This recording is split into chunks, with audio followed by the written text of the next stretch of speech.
Согласен?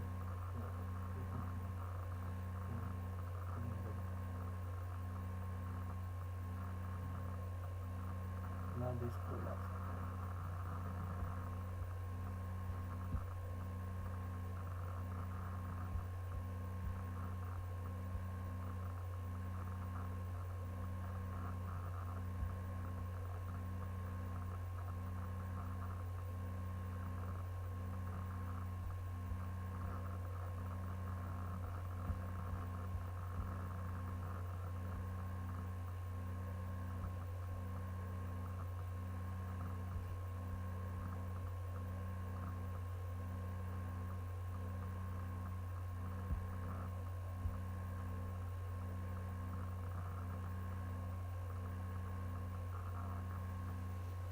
Hi everyone. Before today's video, I wanted to make a quick announcement about the new VIP Masterclass series that I just started.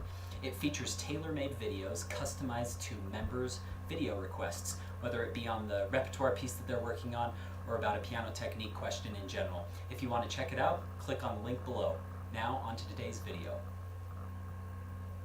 Hi everyone, this is Josh with Josh Wright Piano TV. Today's episode is entitled "To Master Sight Reading, Do This," okay? I promise this works. I don't know if you'll be completely satisfied with your sight reading and say, oh, I'm a master sight reader right away, but I promise this works. This was all spurred after seeing this amazing blind pianist that won the Van Cliburn. And he played all the Chopin etudes for his first round. And I mean, they had to basically like help him to the piano, and when he sat down, he kind of felt around for the keys. And then, you know, just like stunning playing. And I remember, I think he played Waldstein.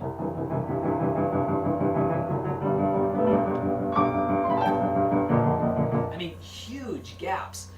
And so it got me thinking, because I was looking at so many of my young students, and they were always going up, down, up, down, up, down. Now, I've told you in other sight reading videos, you know, try to only look at the music. I'm going to tell you now, never look at your hands. You have to develop a spatial recognition of the keyboard in order to master sight reading or to get confident at it. And I don't consider myself a master sight reader by any means. There's people that can completely deduce an orchestral score on the spot. That takes a lot of practice to be able to do that. Other people can sight read extremely difficult repertoire on the spot in tempo. I don't really consider myself a master of that at all. I do consider myself a quick learner though. If you give me an hour with a piece, I can get it pretty good, but depending on the intensity of the piece, obviously. But the first time I was always pretty weak at, until I started using this method, and it really helped. And I think I got fairly good at this when I was doing a lot of accompanying, because you can't be looking down at your hands and then look back up, because it disorients you. You're like, oh crap, where was I in the music? It takes you a second to find it. So what I've been having my students do is only look at their music by developing this spatial recognition based on three notes of the three black keys and the two black keys. So if you walked me into this room, so you know, you shut the piano, I scoot around on the bench so you know I'm not marking my spot, and then you say find a middle C. Okay, well, here's two black keys, here's two black keys. This feels like probably about the middle of the piano right here. Okay, there's middle C. I did that with my eyes closed, okay? You say find a high G. Okay, I go up, I find my three black keys. Okay, I've got three black keys here. Now I go to the one right above the first black key, because I know it's F, G, A, B. Find me a low E. Okay, so here we go. We find two black keys, and you go to the one above it, because I know C, D, and E. You never have to find it looking at it again. The only exception that I'll allow my students to look down when they're sight reading is if there's a humongous jump, like, you know, like an octave, like over an octave, and they're not advanced pianists. I'll let them do that. But I'm not even going to do that for you today. This is the Rachmaninoff Prelude in B flat major, one of the more difficult Rachmaninoff preludes in my opinion. And we are going to just dive in, and I'm going to show you exactly what I do. If I look down at my hands, I will start at the beginning of the piece again. And I make my students do that too. I had this, the first student I ever did this with, her name's Edna, just this very sweet lady that I teach, came to piano later in life, and she blossomed when she started doing this. She admitted, she's like, I am not a good sight reader, that's my weak spot. And now it's one of her strengths, I feel like. So it's amazing how this works, okay? Here we go. So I'm going to find my lowest B flats on the piano, okay? So here's my 3 black keys. So it's the top B flat. Okay, there we go.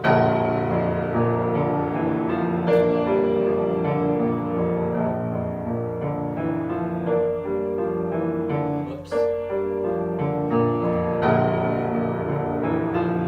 Already start to kind of shape it as well.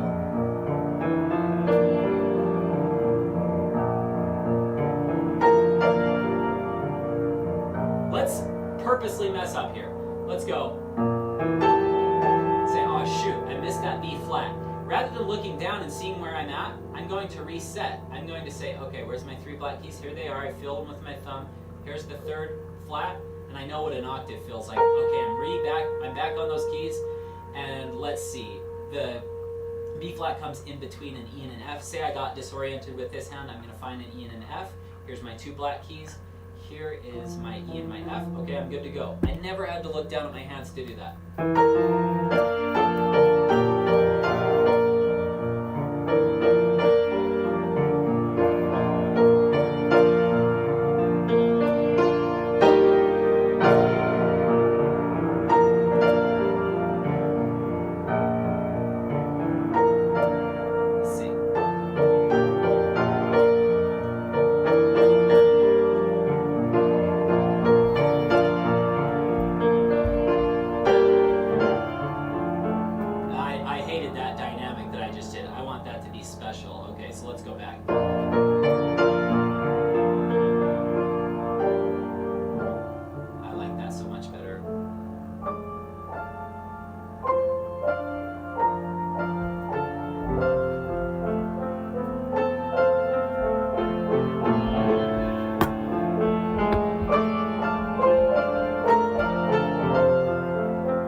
Dispel a few myths for each of you, because I've taught, and I'm still a young guy, so I'm not saying I'm a master teacher at all, but I have spent a great majority of my life teaching piano since I was 16, and also a great majority of my life practicing the piano. So basically my life has been piano for the last, well, 24 years. I'm 29 now. I started when I was 5, and heavily when I started teaching at age 16. I've never seen this argument work in favor of the student. I don't want to memorize it right now because then I'm going to stop reading my music. That's the dumbest argument. I understand why teachers say it's dumb, because their students go home and they say, okay, I've got B flats. Okay, I never have to look at that B flat again. Okay, now I've got an F. Okay, I never have to look at that. I can memorize. To memorize as you go doesn't mean that you are not going to look at your music. After I memorize, I'm still spending about 80% of the time with my music open. I'm not doing it just from my mind, because there's things that I'll miss in the score and there's new discoveries to be made all the time. But don't make that mistake of telling your students, never memorize this, because then you'll become bad at reading. Assign them 5 to 10 minutes of sight reading every day to warm up, to get the creative juices flowing, to keep their minds sharp. I noticed that sight reading is a perishable skill. If you're always working at it, it gets really strong. It's like working out. If you're always working that muscle with little rests in between, you don't have to do it every single day for long periods of time. 10 minutes a day or every other day for 20 or 30 minutes, it will stay strong. If you stop sight reading, I even noticed with myself, even after all these years of teaching and accompanying and performing, if I don't sight read on a consistent basis, my sight reading becomes weak. So that's something that I would recommend. Have sight reading, if you're a teacher, have sight reading be a separate activity from their pieces. Their repertoire pieces they can memorize as quick as they want, as long as they're continuing to look at their music. I don't care if they have it locked away up here. Basically what you're telling your students is to be brain dead. If you're saying, don't memorize this piece, after they've played it for 2 months, they'd have to be an idiot to not have it memorized if it's a simple little piece. You're telling them to shut off their brain. and not memorize it. Of course, if you read a speech, for 2 months straight, every single day for 30 minutes a day, you're going to have that speech memorized or close to it by the end of those 2 months. So allow your students to memorize. If you are a student, allow yourself to memorize, but continue using the music. And to be a better sight reader, use it as a separate activity each day. Never look at your hands. Develop that spatial recognition so that if somebody said, sight read this, and I wanted to look down at those B flats, it's okay because I've been training to not look at those B flats. So if under pressure you have to glance down at your hands real quick for a big jump, who cares? Because you've been training without looking, so it'll be that much easier. I hope this has been helpful. I know I get fairly passionate about this subject. It's because I see a lot of poor teaching from students that come to me from other teachers, and they have all these misconceptions of errors in efficiency. It's not that these methods are going to make you a horrible pianist, but like constantly looking up and down at your hands and then at your music and back and forth, or being brain dead and never memorizing your piece, that's going to slow down your progress. I want these videos, I make these videos for free for each of you to try to help you become as good as possible, because I feel like I want to share this because I've been lucky enough to study with some of the best teachers in the world. I want to share that. So please feel free to email me with any questions. I do want to take a moment and thank each of you who have donated either to our Christmas album or to this project. We truly do appreciate that. That helps us so much in our careers. So I'll link those down below if you feel like you would like to donate as well. We are so grateful for that. We just had our little baby girl Lola, Lindsay and I, and we couldn't be happier. So your support means the world. Each of you who have donated either to our Christmas album or to this project, we truly do appreciate that. That helps us so much in our careers. So I'll link those down below if you feel like you would like to donate as well. We are so grateful for that. We just had our little baby girl Lola, Lindsay and I, and we couldn't be happier. So your support means a great deal to us. Have a wonderful week. Good luck in your studies, and thank you for your support. I was going to say good luck with sight reading. See you later.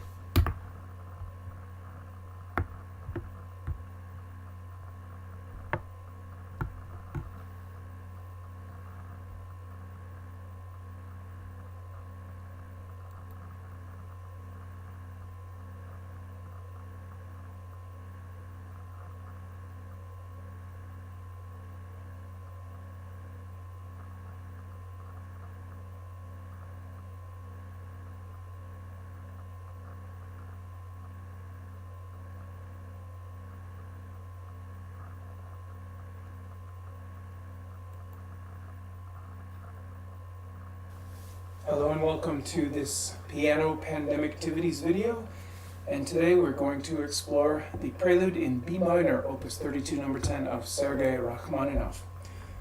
There's a lot to say about this prelude, so perhaps we'll divide this video into a few segments. First we'll discuss some of the backstory that goes with this, because there's actually a lot of extra musical things that one should know when playing this piece. First of all, it is said to be inspired by a painting of Böcklin called Heimkehr, Die Heimkehr, which means the return. And there it is, the painting you can look at. And the idea is this guy is a soldier, apparently, from the sword, who has been off maybe a long time. And he's returning probably to the little place with the lighted window. But he's not entirely sure what awaits him. He's been gone long enough, maybe life has moved on without him. So the idea from this painting is that Rachmaninoff was very aware of this sense of lostness and exile, even though he was not in exile when he wrote this piece.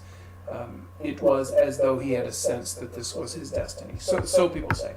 Anyway, many people comment on the connection between this painting and the piece, although I'm not really sure if there's primary evidence where Rachmaninoff said this. There are other paintings, particularly Isle of the Dead by Böcklin, which he definitely was working on and inspired by when he wrote that tone poem. So anyway, that is the supposed origin of the piece, this painting. Secondly, the sound of the piece, the overall sound, I had played this a number of times when I was younger and studied it before I realized this piece has no 5/1 cadences. Never ever does it go in B minor in any form.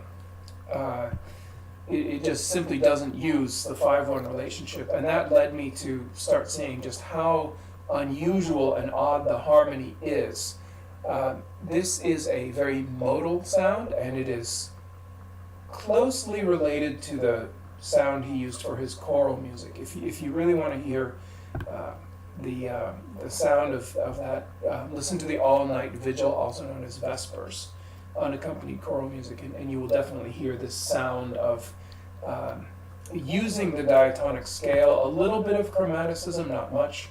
It can go on white notes for 10 or 15 minutes at a time, but also avoiding any kind of standard functional harmony. There aren't any 2/5/1s. There's no shave and haircut 2 bits. It's just a very amorphous, non-committal kind of modal sound. And what it does, it creates a sense that things are just going and going and going, and there's no resolution. It's like on a different time scale. And the choral music definitely feels like that. It feels like it is just suspended from a normal business day. It doesn't work on the same time scale. So it's really quite interesting to look at. And by the way, one of the things he uses very frequently is parallel fifths, and you can even see them right here.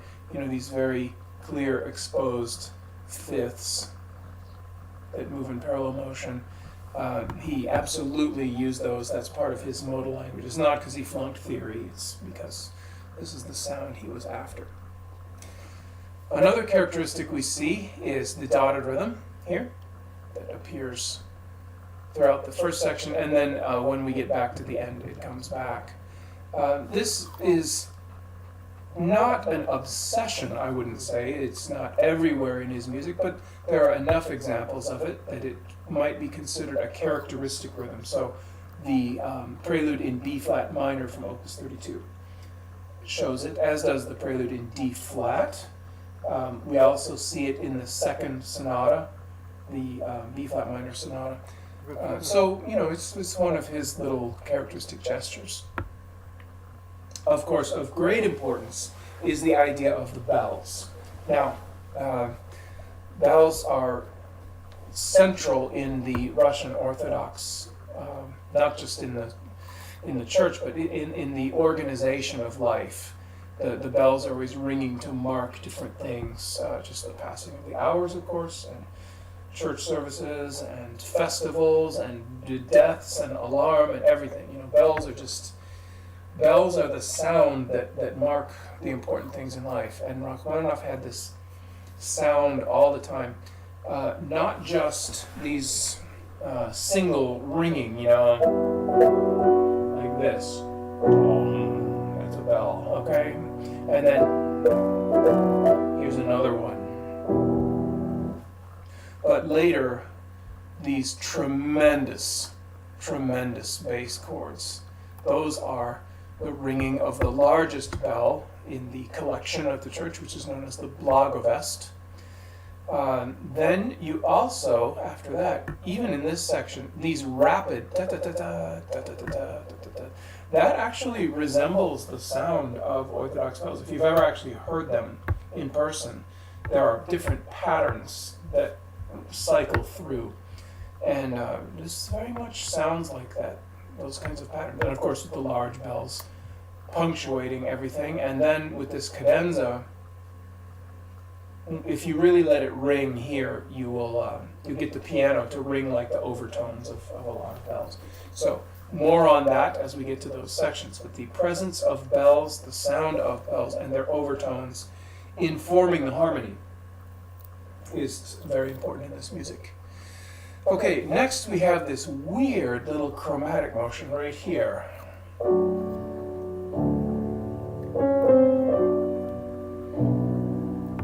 And that appears again here, there,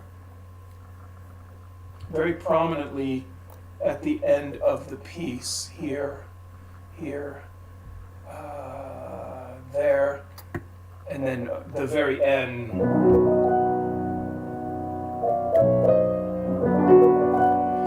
B major to B minor, which I always thought was exceedingly strange when I was young. This is a quote from the opera Sadko by Nikolai Rimsky-Korsakov. The particular number in question is the Song of the Indian Guest, and it's this guy who's traveled far from home, and he's singing about homesickness. So this falling chromatic thing, and there's the example of Sadko. This falling chromatic idea and shifting between major and minor is symbolic of homesickness. All which, again, supports this idea of the painting in the first place. Next, another important feature that we'll see a lot is the idea of the ninth, okay? The dissonant ninth above the bass. So many examples, but here, for example, there's the F sharp. We have sixth and 11th as well, but the ninth, and here it is there as well. But most importantly, we have the idea of when the big moment starts, we have B to C sharp. Okay. So there's C sharp over B, and then as we move along, it keeps repeating that, and then it goes to E over D. Does that for several measures, and then F sharp over E, and then A over G. Okay, so this appears over and over and over, and in other places in the piece as well. So the dissonant interval of a ninth. Next, Rachmaninoff was rather polyphonic in his writing, and thought in terms of layers. And he had a little notational system by which he indicated the differentiation of the layers. So he used 3 symbols, or we could even say 4 symbols. And from most emphatic to least emphatic, they are the accent mark, that is the little reverse hairpin that we see here. That's the most important thing. And if you see that over a note in Rachmaninoff's scores, that is to receive the highest level of emphasis. Next is the tenuto marking, just a straight line as such. There we see it, there we see it, okay? And that's the middle marking. It's emphasized, but maybe the overall dynamic level is not as high.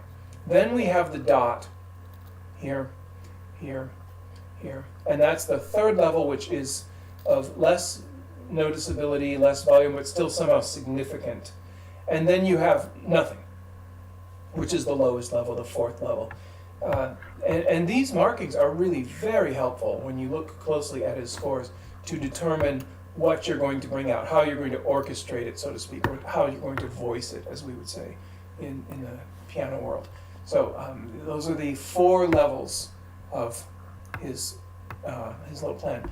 Next, we always have to keep in mind one of his characteristics is long melodies. And very often the melody involves playing a note and then going off and dealing with some figuration, and coming back and playing another note and going off. And in so doing, younger musicians, less experienced musicians, often don't hear the continuity of that line. Just because I went off and played something else doesn't mean that line stopped. And so, for example, a good example is here, where we have this melody. See, there's the tenuto marking, A. How long does that A last? That A goes 2 beats. So we're in 4/4. That's 1, 2, 3, and it goes to there. And notice that the slur is like strong, weak. Okay? And then that one ties over. And then we get there, strong, and that one goes to there, weak, and that one ties over. Here's the next one. There, there, there, there, there, there. Where does it end? it's still going there, there, there. Dum, da, dum, dum, and all the way it even connects to this next thing. So this entire section is one melody. One melody. But the fact that you have to go all over the place and play these dotted rhythms.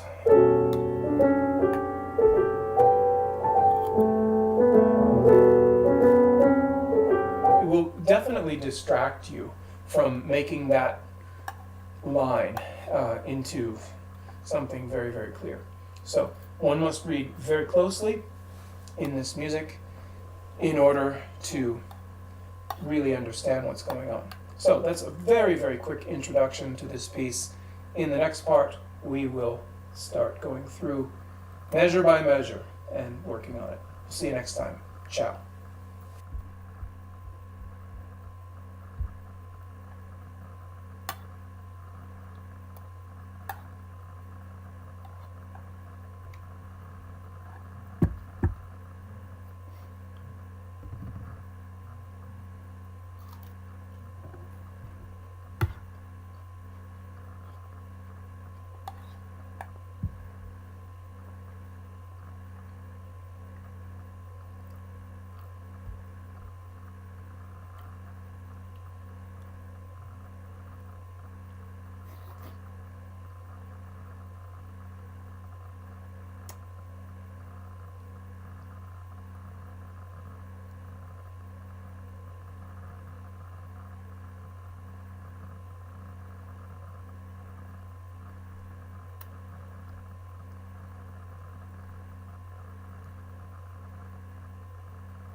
Pour les designers, pourrait être utilisé comme matière première pour d'autres produits. Il est clair que la récupération et la réutilisation des éléments de construction est tendance en ce moment. On constate du côté des grandes entreprises qu'il y a des gens qui n'auraient jamais pensé à la récupération de matériaux, qui s'y intéressent aujourd'hui et qui sont ouverts à cette idée. Je crois qu'à l'avenir, il ne faudra plus considérer la production de déchets comme acquise. Peut-être qu'on ne pourra plus en générer autant à cause de contraintes au niveau géopolitique, au niveau des ressources et au niveau politique. Donc, Rotor Deconstruction est une entreprise dont la vision va au-delà de la situation actuelle, où ces initiatives de revalorisation restent très marginales. Ce sont des activités de niche. Mais je pense qu'à l'avenir, elles représenteront un nouveau modèle dans lequel on ne prendra plus pour acquis que l'on peut faire ce que l'on veut avec l'environnement. Le modèle qui repose sur la surconsommation de matières premières et sur de faibles coûts pourrait ainsi évoluer vers la valorisation du travail qualifié et la recherche d'alternatives à l'exploitation des ressources naturelles. Un événement organisé récemment à Dubaï a fait prendre de la hauteur aux présentations commerciales. Les entrepreneurs avaient 1 minute pour faire l'argumentaire de leur start-up devant des investisseurs réputés. Ils ont dû le faire à bord d'un avion avant de sauter en parachute au-dessus de la ville. De jeunes entrepreneurs qui présentent leurs arguments à des investisseurs réputés via le réseau social TikTok à bord d'un avion. Dubaï a accueilli il y a quelques semaines un concours inédit. Nos 3 candidats vont faire leur présentation à bord d'un avion. L'un d'entre eux sera désigné comme gagnant, puis on va sauter en parachute. On est la première génération touchée par le changement climatique et la dernière capable de faire quelque chose. Le gagnant, le créateur de Humor, un tracker de bien-être psychologique utilisant l'intelligence artificielle. Avec Humor, on va apprendre du passé et construire un avenir dans lequel on démocratise la gestion du stress et du bien-être.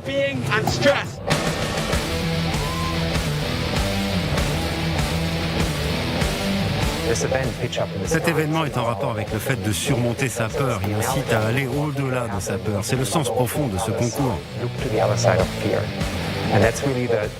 Nos créateurs d'entreprises finalistes viennent de tout le Moyen-Orient et de toute l'Afrique. Donc c'était la région sur laquelle on voulait se concentrer en termes d'investissement et le choix de Dubaï s'est imposé car ici, on veut repousser les limites.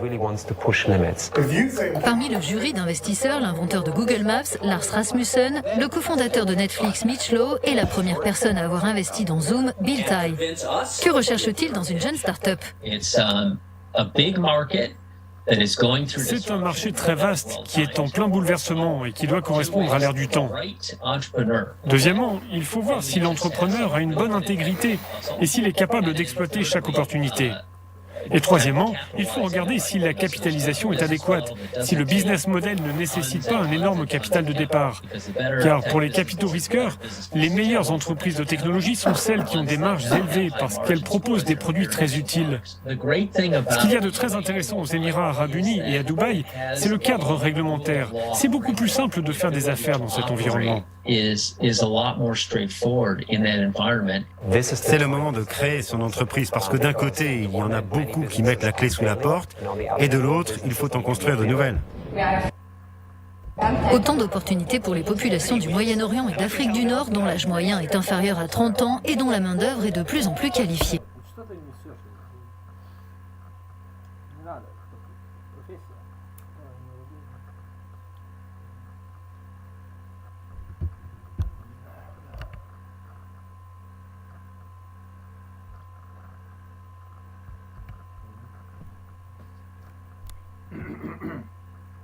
Вето наложили, вето.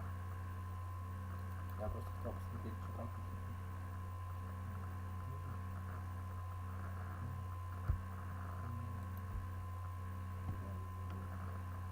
Двойной, говорит, исчезнет.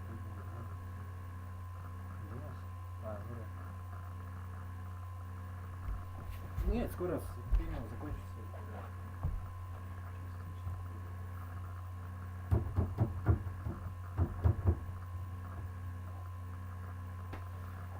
Я только что изучил дома. Да. Ну, короче, да.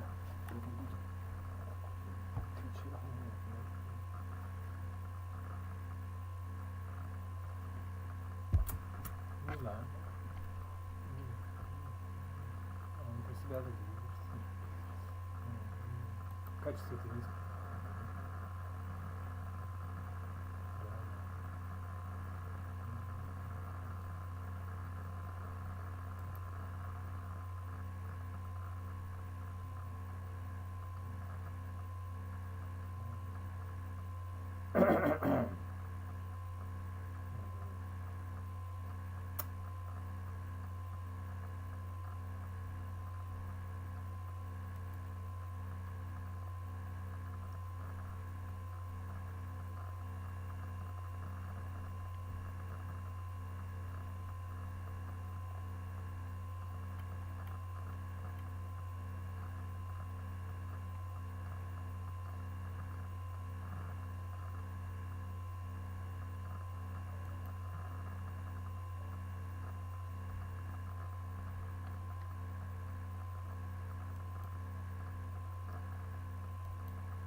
Нет, чеки забрать. Чек. Нет, вырезал. Вязал. Посмотреть надо. Наоборот, про тебя я говорил, что про других, но нет, наоборот, я себе так думал. Ну,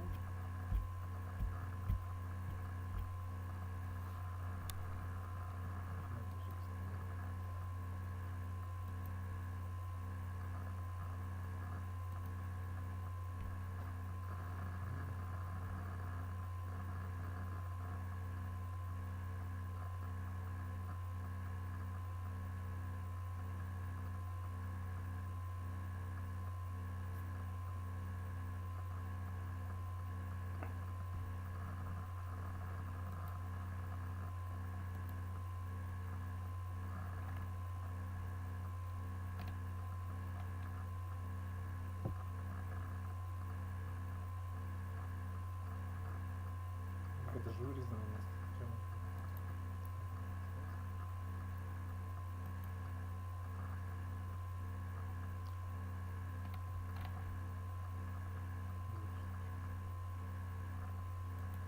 Лица книгу.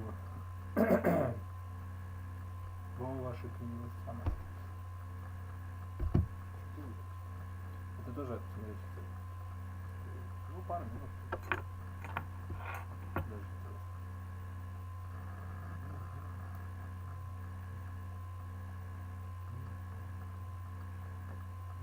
Даже не положился, не знаю, сможешь меня. Делаешь зря все это так, потом.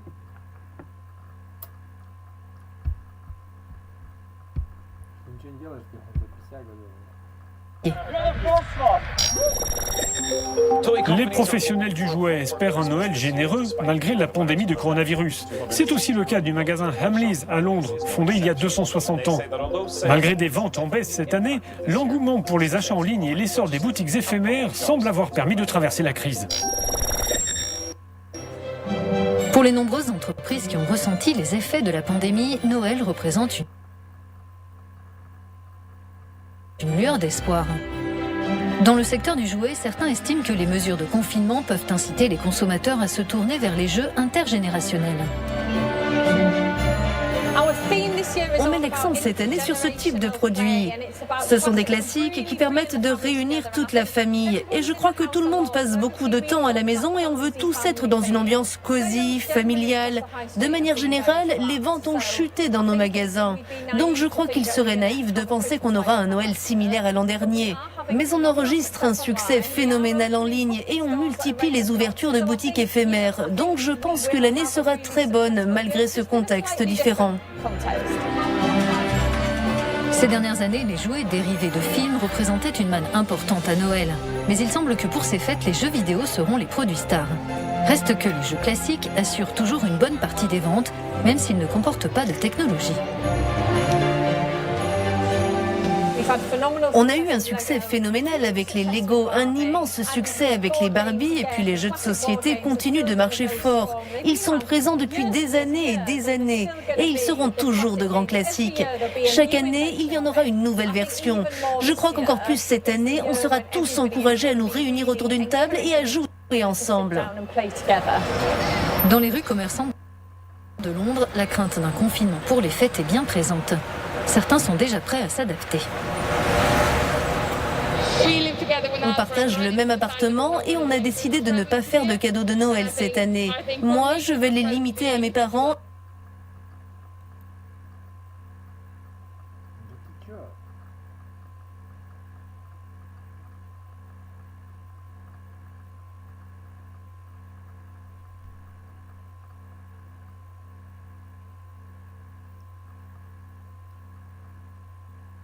Шутишь, что ли? Криво морду.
Какой-то?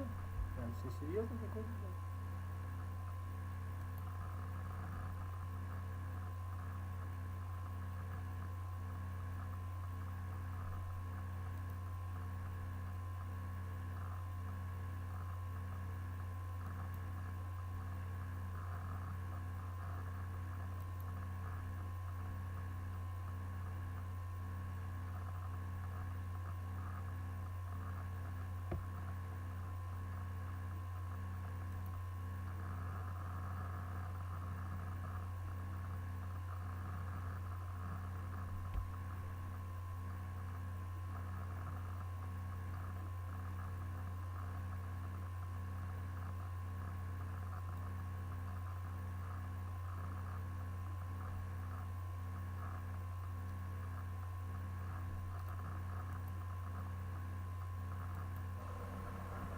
рассказывать о себе подробнее.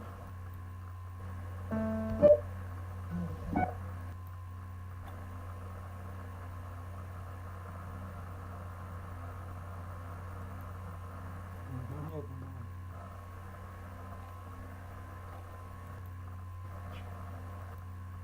Grab president has exposed a lot of weaknesses in our government, but it just needs to hold together for one last. And they better lawyer up because my attorney is. After I'm with my wife, room because if President Trump and your senators had been focused on COVID from the beginning instead of their portfolios or their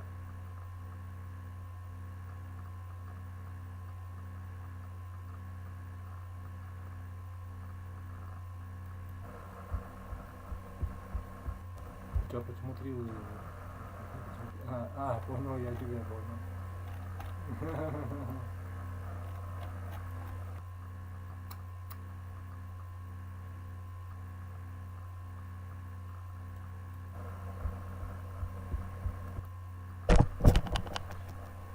Сейчас меня будут увидеть. Хотел посмотреть. Scrolling. Tomorrow night, we will be live on Showtime at 11 p.m. for our election night special. If you don't have Showtime, just sign up for the free trial. It's free. And who doesn't love a trial? I'd like to throw a free one for Trump next year at The Hague. Sir, just think of the ratings. Now, a lot of Americans are nervous right now, and I get that. This is the most high-stakes election of my lifetime, and I include when Ruben Studdard beat Clay Aiken. There were riots. Stores had to be boarded up with, wood over their windows. Сейчас то же самое произойдет. Сейчас и это тоже выдержит.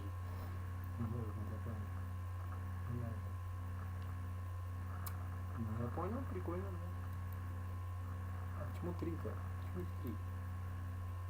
Ну, я понял, ладно, я понял.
Я критик всего лишь на свой критик.